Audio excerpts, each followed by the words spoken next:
Hi, everybody. Welcome to another GameItAll.com podcast. My name is Lucas Grimm. Hey, what up? It's Pino 25. So, this is episode 64. That is an impressive number for me, to be honest.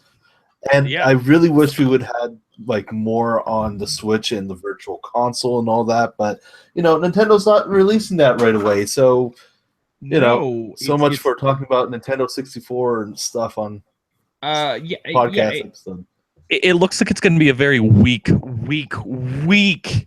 release for that. Yeah, which is going to be sad. Oh, it's like, yeah. You don't even get... So we don't have. It's important to note that we don't have a actual review Switch right now. Yeah, but it's not like we can do much with it if we'd have one. Even if we did have one, we wouldn't be able to do much with it because apparently there is a low amount of data, like space storage. You get like 26 gigs of storage because you still have the operating system and everything else in the format size. So you're only having like 26 gigs of storage. So some games like Dragon's Quest is going to take more than 26 gigs. So you're already screwed out of the box. Exactly. You need to buy an external memory card for a brand new device. There's a lot of stuff that you have to buy extra for the Switch, which sucks ass. And the accessories are not cheap at all. Oh god, $100 for the Joy-Cons, and out of the box, there's no support for YouTube, Netflix, or anything. So, like the shittiest console that you can buy at Walmart has more functionality than the Switch. And that's like, of course, once again, this is what we're hearing from other sources at this time. Hopefully the day one patch comes through and holy shit makes everything better. But at this time, it's looking more like the Switch may not be a great first impression. No, not at all. I'm probably gonna wait until like at least September to buy it. Yeah, that's probably going to be the best bet. That way you have, all the good games that you really want to play are already out. Yeah, like new Donk City Mario's coming out. Exactly. So we do have an update about a story we covered last week about the Nintendo Switch that got leaked. Turns out it wasn't actually leaked, it was stolen. So the person, the NeoGraph user that posted the video of the Switch that he had and showed pretty much the interface and everything, he bought that off of a retail source who originally got it from someone internally from Nintendo America who stole that from their from Nintendo America and sold it out. Oh, that's bad. So the person that did the original selling, he got caught. They're going through the whole legal process of that. And apparently there was multiple Switches that got taken. That was the only one that was sold. And the NeoGraph user that did buy it sent the console back to Nintendo, as a goodwill, which is, awesome. Yeah. Hopefully Nintendo just goes on and be like, yeah, you did a good thing. Here you go. Yeah. Yep. So we'll see what happens with the launch next week. I'm excited for Zelda on the Wii U. On the Wii U. Zelda is the only thing that, from all the reviewer source that we've talked about or talked to, they only have Zelda for their review. Yeah. So, what can you do on that? They don't have Bomberman R, and apparently a lot of the games that were originally slated for launch, like Binding of Isaac and World of Goo, all the games from that company as well, they're apparently now delayed. So they're not going to be day one either. So we Oh, that have so sucks. far Bomberman and Zelda And 1-2 Switch. and 1-2 Switch as your release date Do games. you know what? 1-2 Switch should have been bundled with the console. Really should have. That's where Nintendo failed. Like Because Nintendo needed to do that. you give Nintendo $400 and all they give you is a system, a dock, the two Joy-Cons, and your power cables, and that's it. And there's no games to say, oh, this is how the Switch actually works, There's and this is how you nothing. can enjoy it. Like how Wii Sports was. How didn't the Wii U have something like that? Like Yeah, the Wii U had Nintendo Land. Even the yeah, 3DS there we had go. the AR cards. You get nothing with the bundle Yeah, for so $400. I can go out to the store right now and pay $300 to buy a PS4. and That that has will come with because it's a bundle. yeah, you get Uncharted 4. Which is an amazing title for $300. And then with that $100 that I save, I can buy get 2 games. Exactly. So, yeah, I don't know. I'm intrigued to see how next week goes. I don't think it's gonna go well. Yeah, that's definitely not going to go that well. Because But are let's people really gonna buy this for their kids? Well, yeah, people are going to buy it for their kids. That's almost goes Right without away? saying. Right away?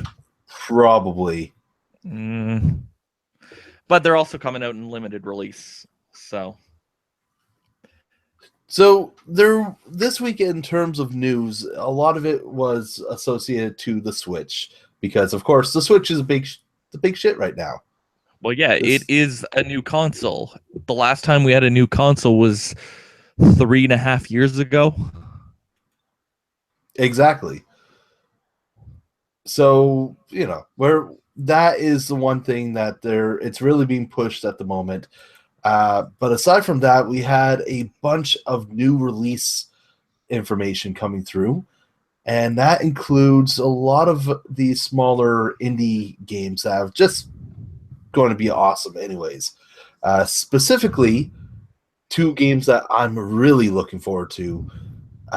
Old Time Hockey has finally gotten a release date, and that is March 20. Let me get the right number. March 28th on PC and PS4. It looks amazing.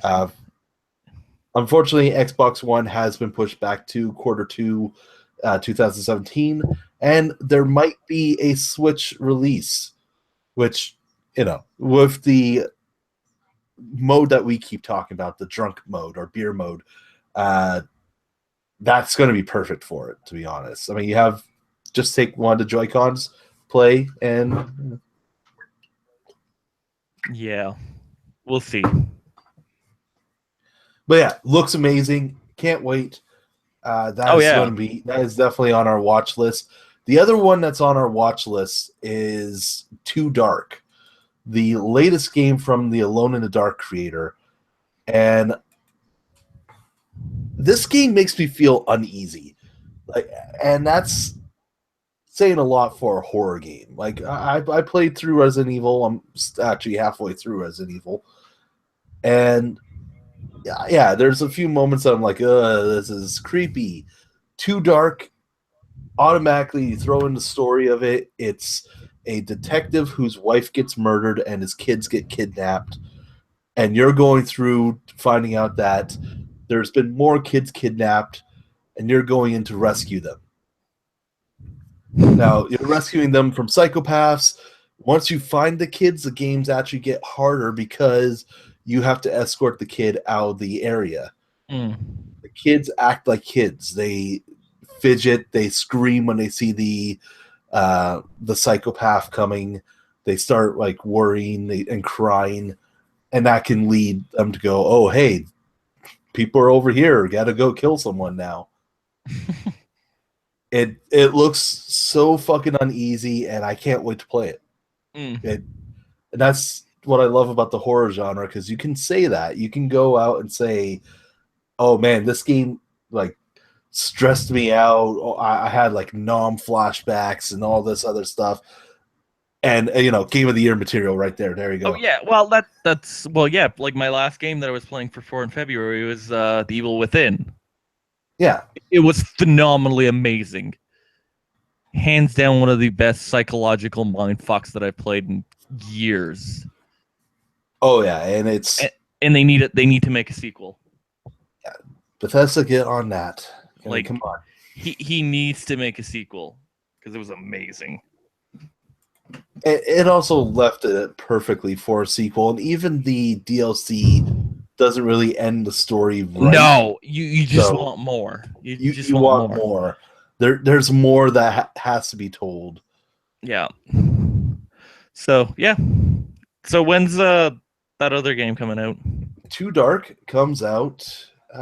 Here, just 1 second. March 10th, 2017. So both games are coming out next month. Sweet.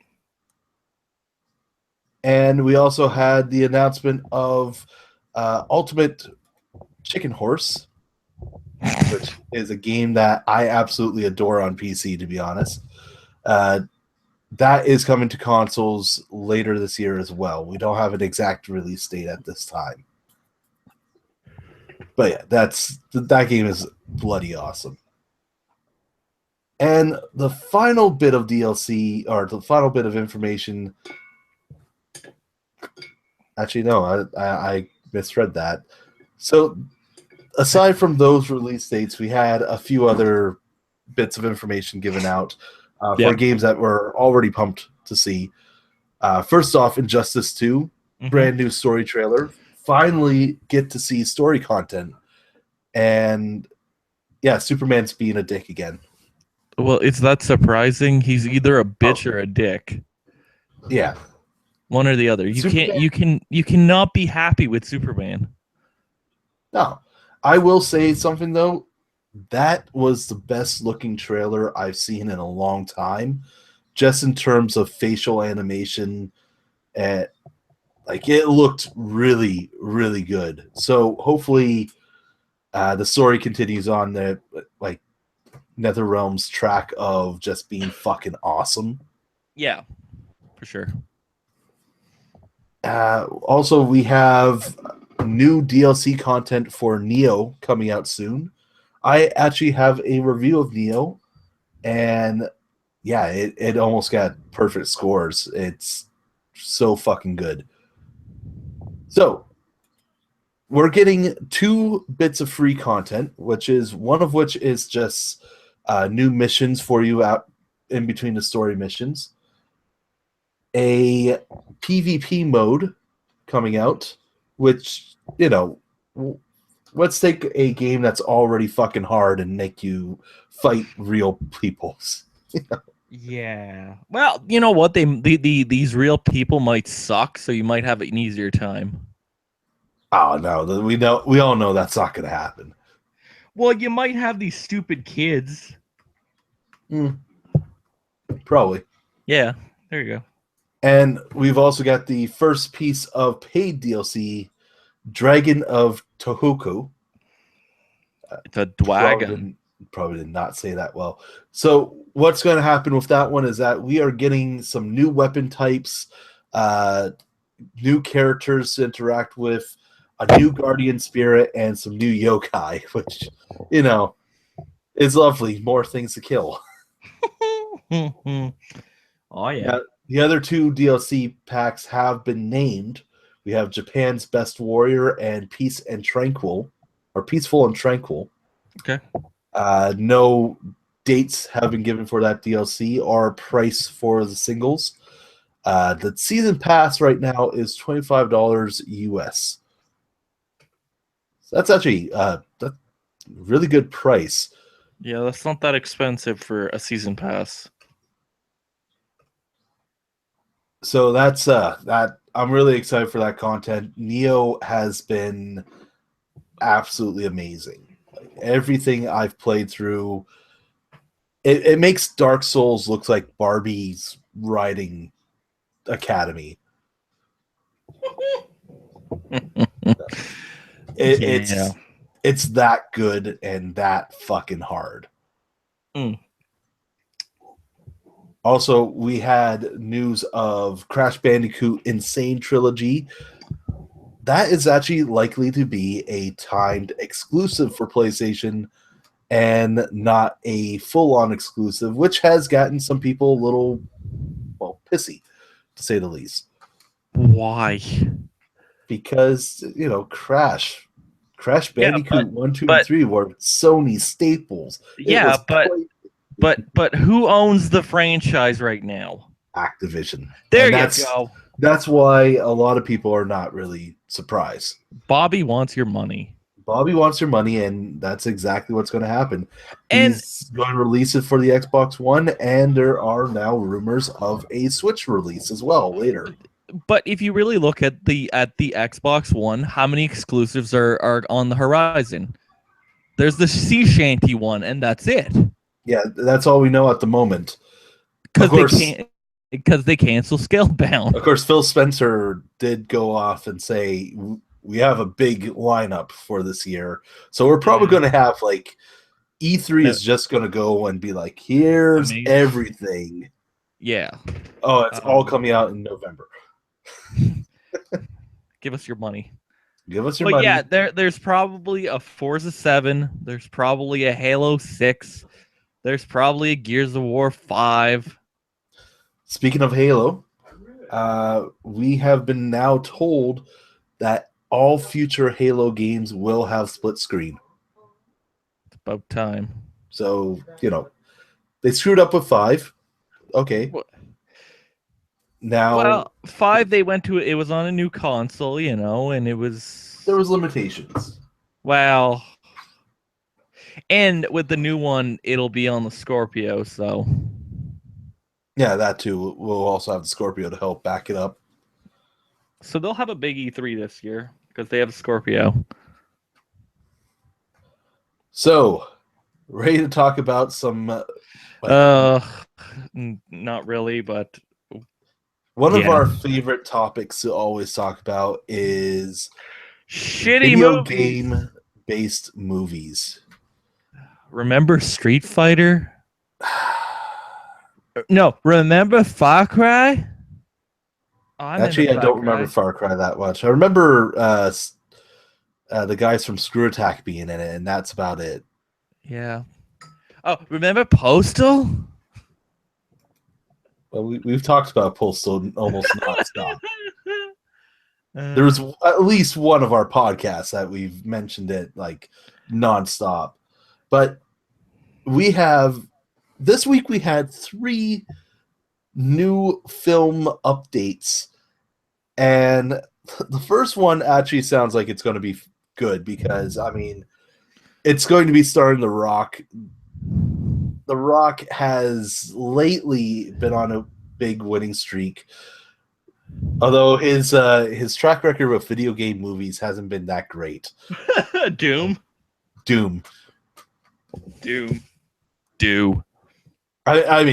Let's be honest, he was the best part of that movie.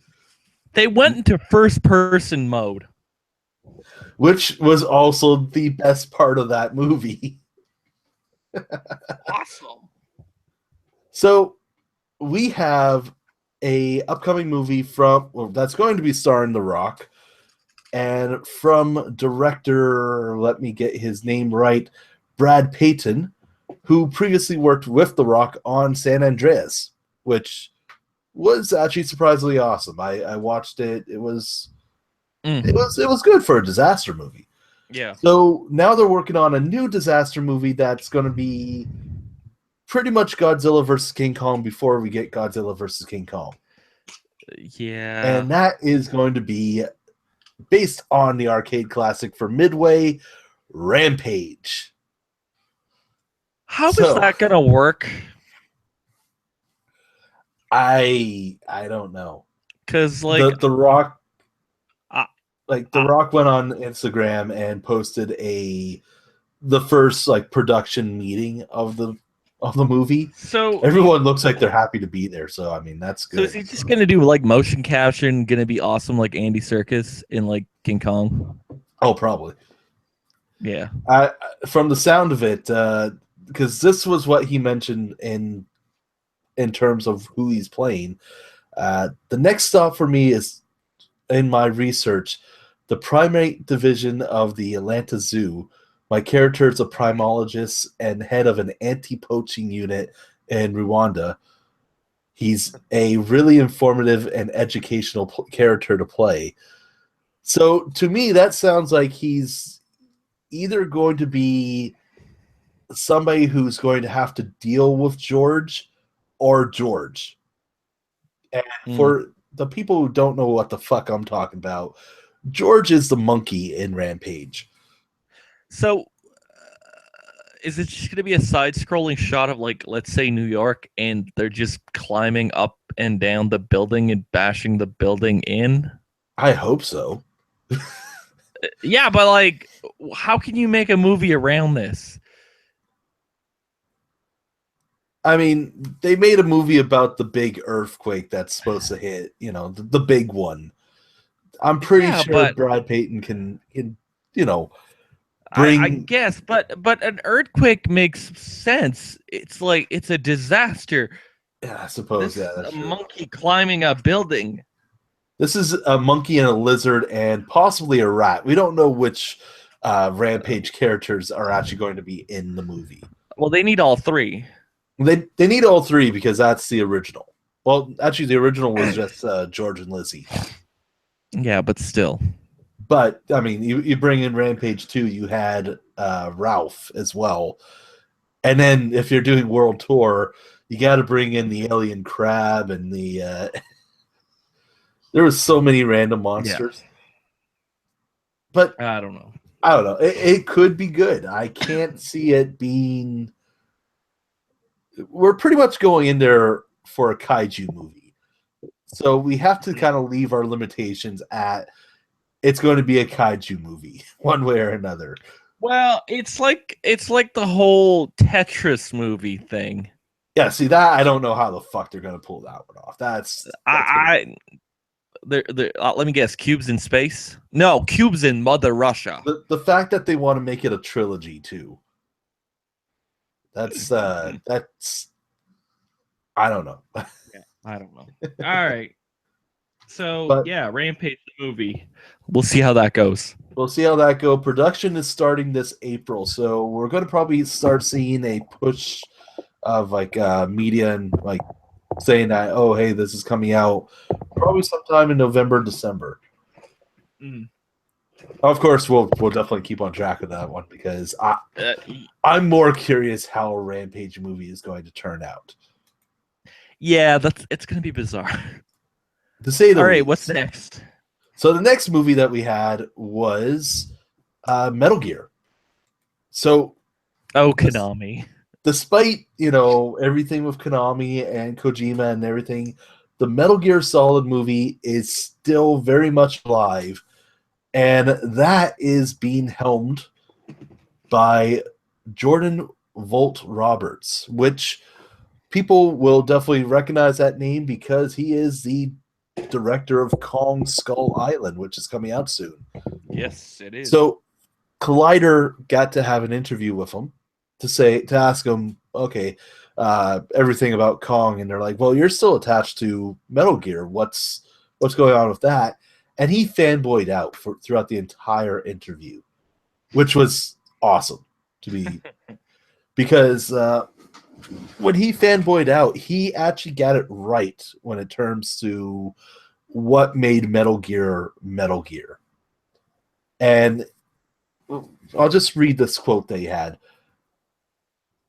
So talking about it and mentioned that he's a major fan, that is a property that I will fight tooth and nail to make sure it's done properly because it's easy to screw up and so easy for a studio to try to make it into G.I. Joe and make it into Mission Impossible or try to make it into something that's not. Metal Gear needs to be exactly what it needs to be, and that is Metal Gear. It's a stealth action game. And he's going to be working, from what he said, he's working on the script. He's aiming for either a big budget PG-13 or a small budget R. which makes sense. If you're going to go big budget, studios will want a PG-13 movie. Yeah, but it's Metal Gear, so I'd see it as a rated R. And yeah, that's exactly what he said. There is a lot of hyper-violent areas in Metal Gear, but that isn't what actually separates Metal Gear. So a lot of Metal Gear is the like conspiracy and the like clones and all this other shit that's going on, like the story itself. Yeah. You could cut out most of the super violent parts of Metal Gear and it'll still be fucking amazing. Yeah. So that's like, that is good. It sounds like he has an idea. And of course, like one of my favorite lines that was in the interview, it's like when he was mentioning about like actually being able to direct it. It's like, I want to find the version that someone like you who's not a super fan of this property would say, or sorry, I misread that. I want to find the version that someone like you who's a super fan of this property would say, they did it. That's my Metal Gear. That's my shit. So yeah, that's my favorite line out of that. That was great. It sounds like he knows what's going, like what needs to happen for this. He might be able to redeem Metal Gear because Metal Gear Survive is it's still due for release later this year, and it's not looking that great. Yeah. I do have curious. Oh, go ahead. Yeah, I do have a bit of news about Konami, which is bizarre. So in Japan, they're really big into pachinko and casino games, correct? Yeah. Right. Okay. So in Vegas, Konami has recently released a skill-based slot machine to play Frogger. The fuck?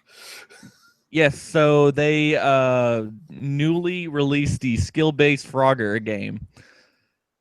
So yeah. It's okay. Yeah. Konami, wanting your money in Vegas. Huh. Well then. I mean, yeah. Sure, that'll work. Yeah.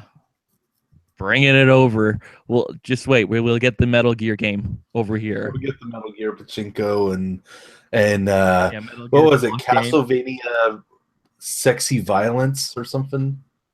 It'd probably be that would not fly high. It'd be boatloads of violence. Castlevania boatloads of violence because sexy is not American. Right. Because that's offensive. Sexy is offensive. We forgot about that. Yeah. So ultra violence. Castlevania ultra violence. Or like Dracula's Revenge or something. So, I forgot about that actually. We've talked about the Netflix Castlevania before. Yes, we did last week, didn't we? I think either it was the week before. Yeah, week before. Yeah. So the Castlevania Netflix series had its first teaser image, and that was of Dracula's castle, and looks fucking awesome. That's the only thing I had for an update on that. All right, that's it for Konami news. Actually, there is one more thing. There's more. The thing I wanted to mention. How weird would it be if they showed off Metal Gear Survive at Sony's press conference at E3? I don't know. I'd see them more make a deal with Microsoft. I can see that just because, No. Hey, Kojima Production. No, they make a deal with Nintendo. Maybe. You never know. I'd like to see a deal with Nintendo. So, I was just thinking that because, we have Kojima Productions with Sony. Yeah, that's not going to happen. Yeah. Definitely not. You know what would be fucking hilarious? They show a bit of Survive, and then they bring Kojima right out. just to like fuck with them and be like, oh hey, yeah, the Metal Gear. Yeah, Yeah. there's no way in hell that Sony would make a deal with them. Yeah, No way in hell. that seems like it's going to be just a bad thing to happen. Yeah. I So, highly, highly doubt it. so the last bit of video game movie news. Not going to go well.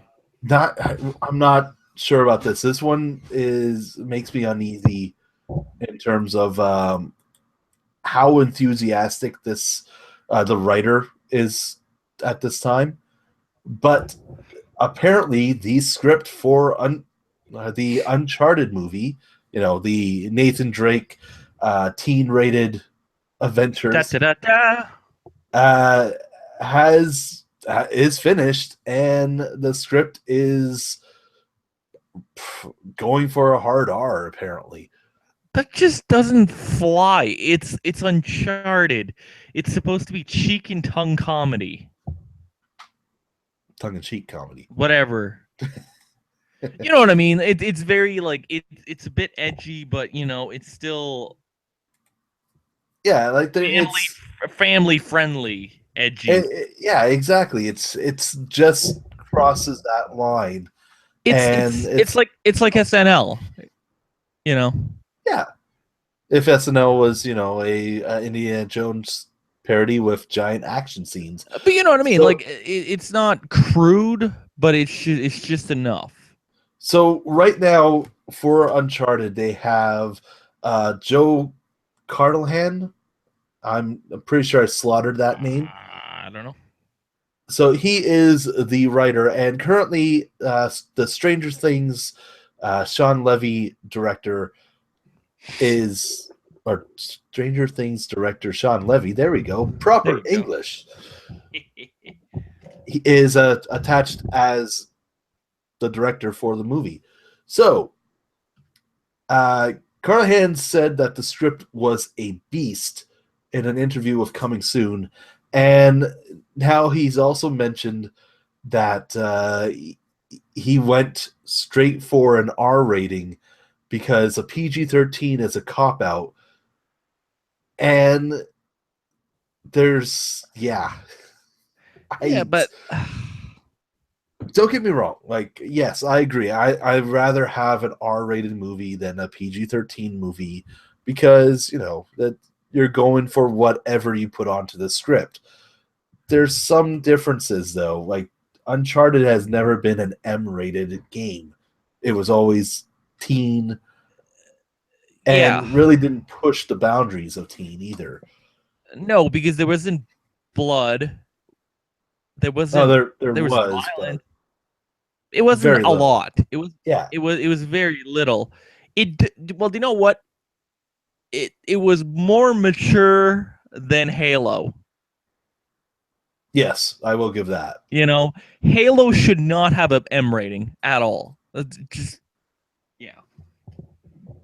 but that's a different story. So this is really, I'm writing the review or the article of it, so that should be up tomorrow.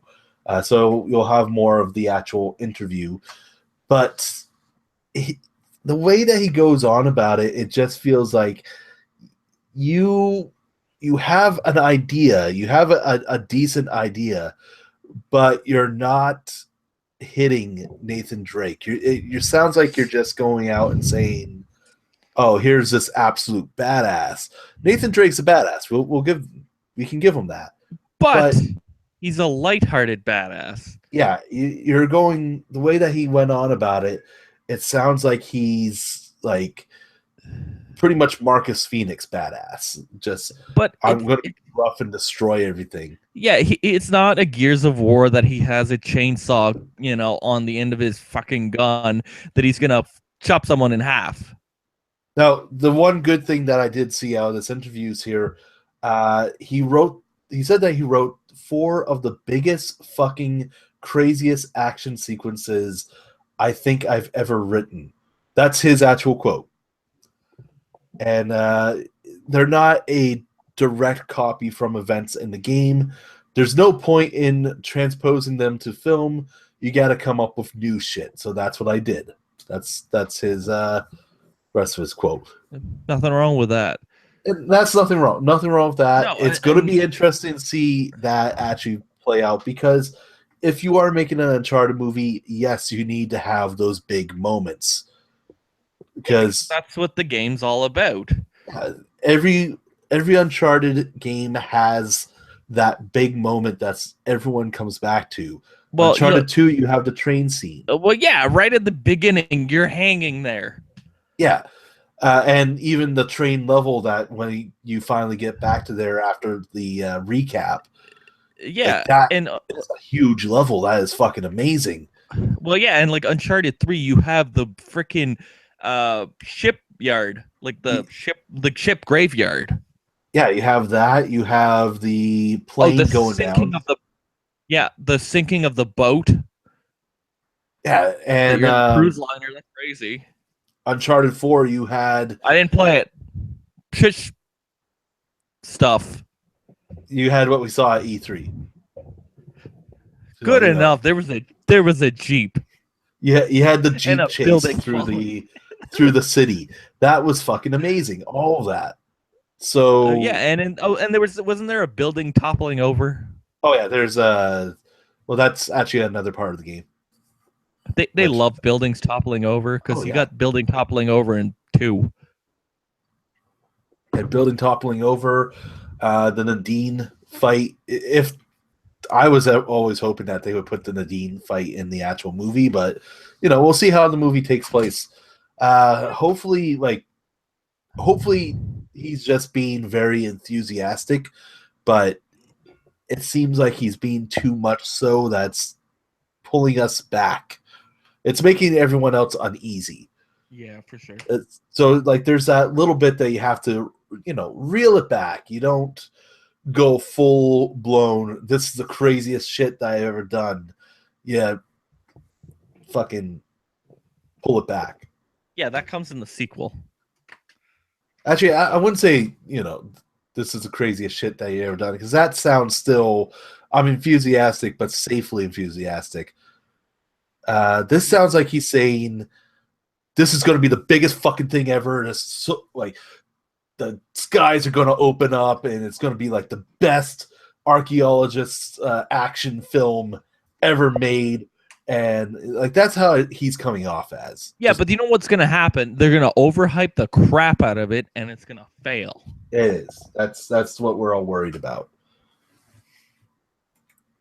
Because look at what happened to a little game that came out this summer. Remember? Yeah, I remember. I was there. Such a pain. That's everything I have for the news today. Oh, we didn't talk about the other the free update that we're getting for Resident Evil, did we? No, we did not. Great free content.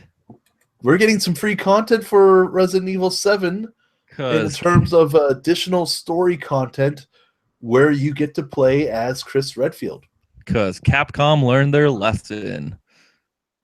Capcom giving free stuff is always great, and it's free content starring one of the series' most beloved characters, and it's going to be interesting to see, because your main character in Resident Evil 7 isn't he isn't fucking, well, Chris. He's not a military guy. He's like a regular guy. He's a regular guy going out into this big fucking thing, and has like a couple. I'm going to say he has a little bit of gun training that he can shoot fairly well. But he's not a military trained special, whatever. Exactly. So it's going to be interesting to see how Chris is going to react into the first person view, and exactly just what's going to happen with his character. Yeah, it'll be interesting to see. And the best part is it's free. it's an absolutely free content, so that is great. Yep. And yeah, that's everything I have for the news this week. So how's your February going, buddy? My February is not going too well. I haven't beaten any of my games, and yeah, it's just we did well there. Yeah, I did the exact opposite. I won. I was done on the 19th. You cleared all 4. I finished all 4 in 19 days, which has never happened before, which was bizarre. And yeah, and I think hands down my favorite one of all the 4s was hands down Evil Within. It was phenomenal. It's phenomenal, and I cannot wait for a sequel. But don't get me wrong, Blood Dragon was amazing. Michael Biehn, you cannot go wrong with him.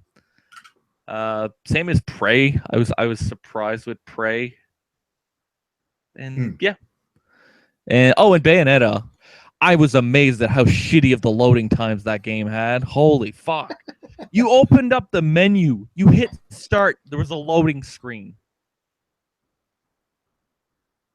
Jeez. I was not impressed.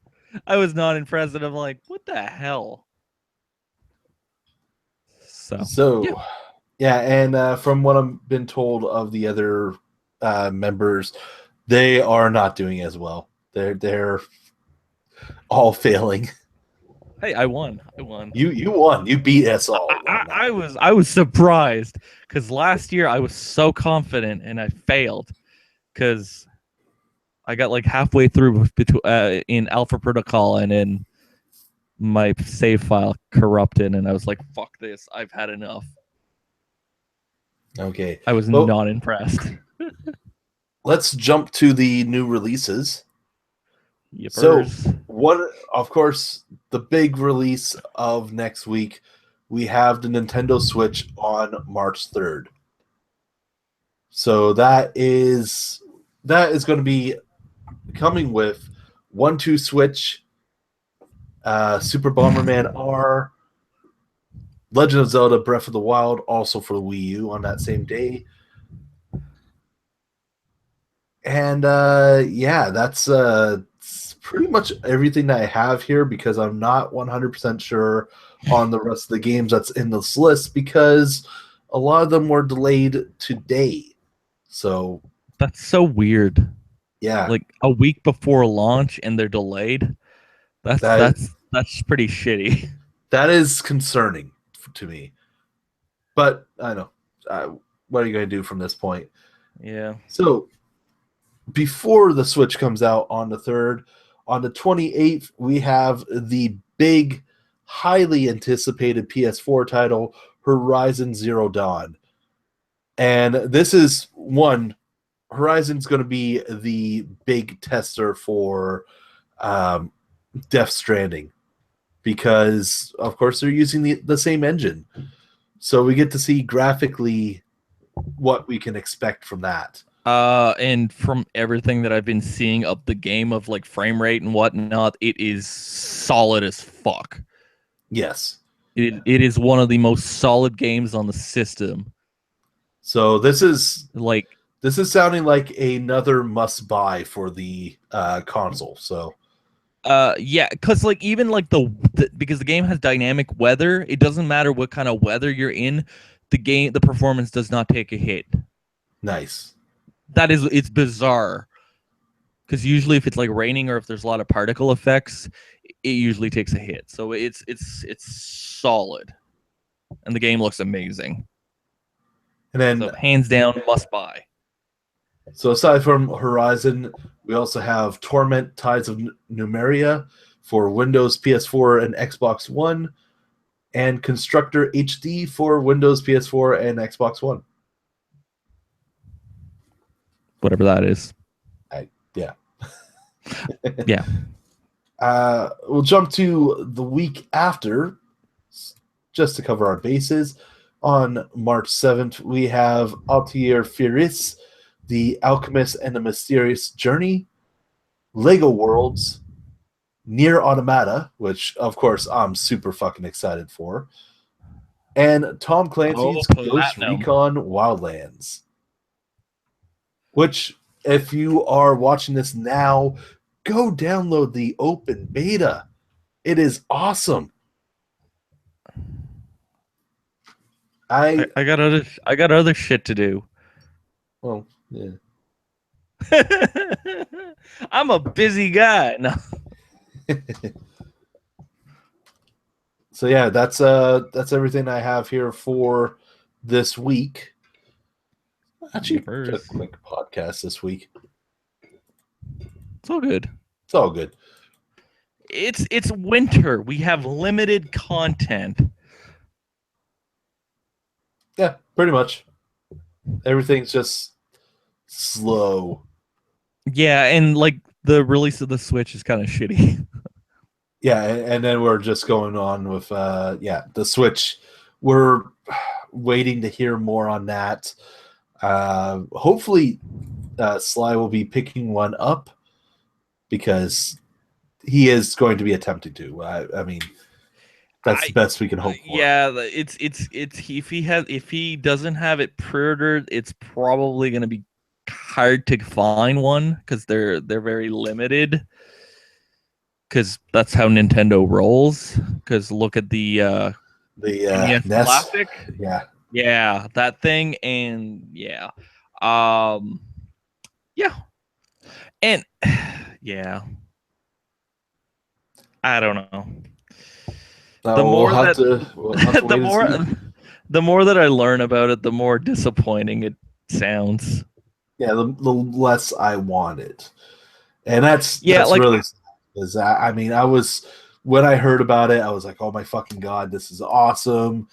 And with all the games that were shown and then the delays that we're hearing about.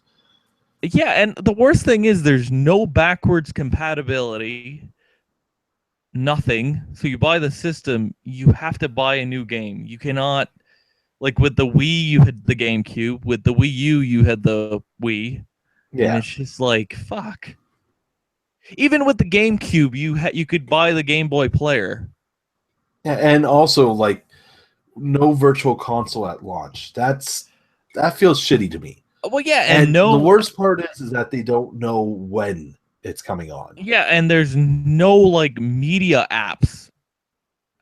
Yeah, no media apps either. Like, that is, it's like at this point in time, if you're buying a console, you're not just buying a game console, you're buying a multimedia center. Yeah, you're buying an entertainment system. It's been an entertainment system since the PS2 with the DVD player. Well, even with the PS1, you had a CD player. Yeah. And that was 21 years ago. No, 23 years ago. That's ridiculous. It is. Seriously. It's pretty crazy. Oh, and you know what? There's not even Bluetooth, so you can't even have a pair of Bluetooth headphones. Yeah, it has to be wired into the actual console too. That's retarded. That was a. Anyways, yeah, we're gonna have to find out how it is. Maybe the games save it, because if the games on it are good, people won't give a shit. Yeah, but there's 2 games right now. There is, yeah, but I mean, but like, are you willing to pay $55 for Binding of Isaac? No. Binding of Isaac, as great as a game it is, I paid like $5 on Steam. Yeah. It's a $15 game at most. Like, I Am Setsuna, I bought it this summer when it came out. Mario Kart, I paid like 20 some bucks.